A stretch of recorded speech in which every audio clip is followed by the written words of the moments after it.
vida pasar dentro d'una caixa con todos los meus recordos d'infancia. Agora xa va no camión da mudanza.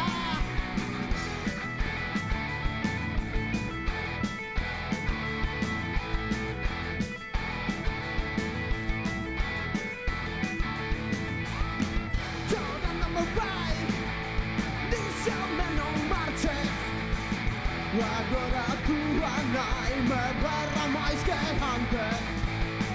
Tranquilo meu pai, non quedes aburrido, o sábado volvo pra ver o partido.